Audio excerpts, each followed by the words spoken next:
بسم الله الرحمن الرحيم. هذا waxa weeye ninkaas magaalada saay waayimi dalka waayimi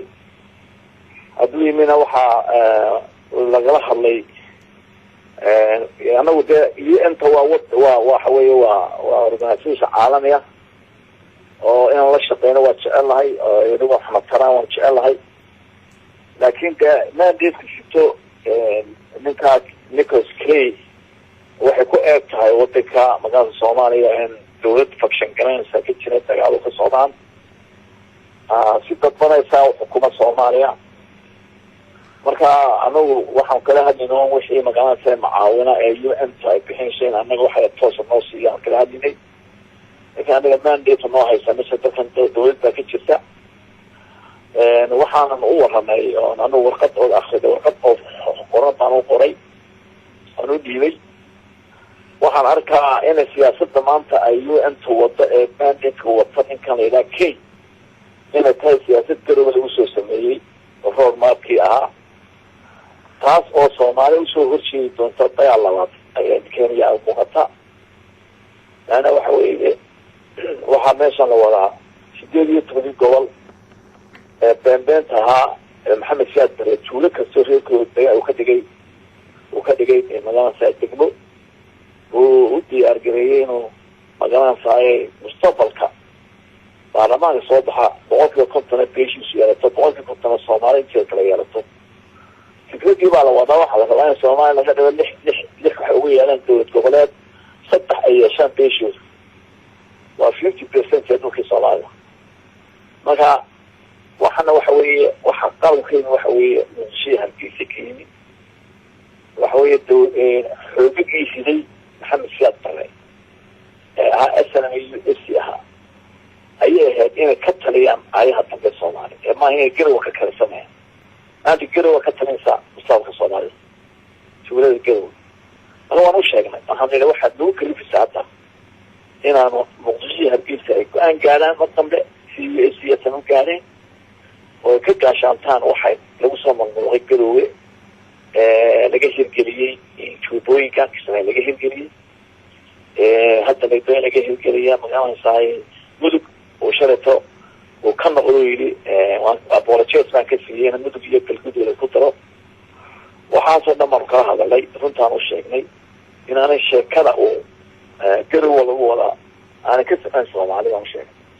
arrimaha maamul sameynta dalka qaybihiisa kala duwan midinku soo hadal qaaday anagu Soomaaliya isku keenay Soomaaliya guud ahaan ka soo qaaday weyn ku xaara reer yar intu ka hayso ciidamo ka keensada Kenya ku Kismaayo ku ilaaho waxa sameeyay Juba State wax soo anamaya in magaalada saay gobola ay ka taliso garowe oo Soomaaliya reero qabiya u faa'iido ma hadan ku dhigay marka waxa weeye siyaasaddu isbedelaysa hadii la ilaalinayo marka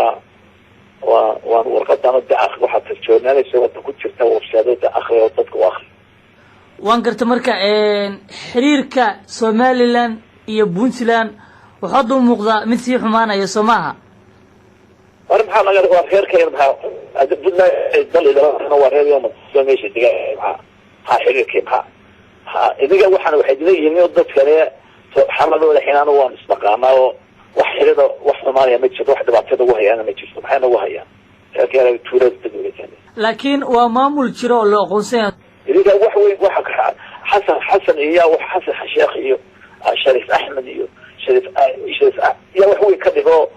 kala garow meedkii la geeyo ka dul ooyay anagu waxa saadan adiga hadaadan aqoonsaneen dad baa aqoonsan waxa agteeda waxa waa dad Soomaaliya ka degan waxayna ugu hayaan horees ma jirto dhanka kale toddobaadkayna ka soo gudubnay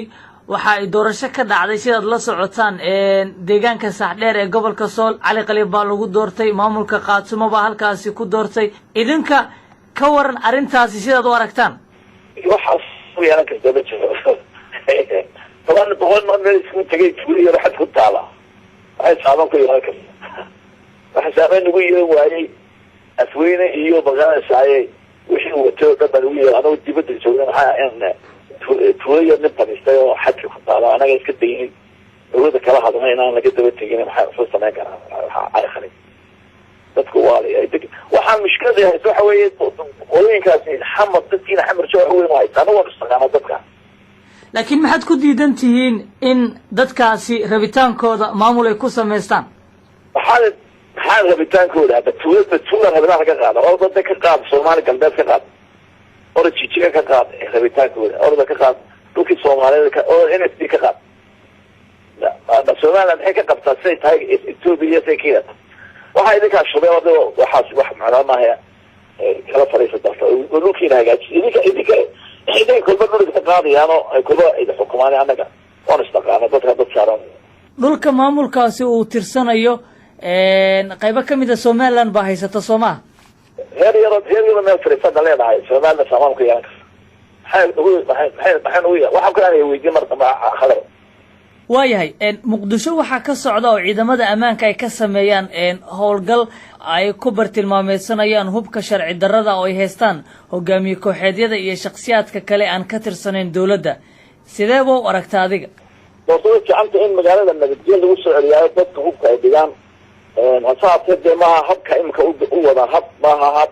nabad Kenya hadda qasab lagama dhigo anagu waa ogeedo cigaal baa sameeyay ilaa uu naxariiso ka dhibista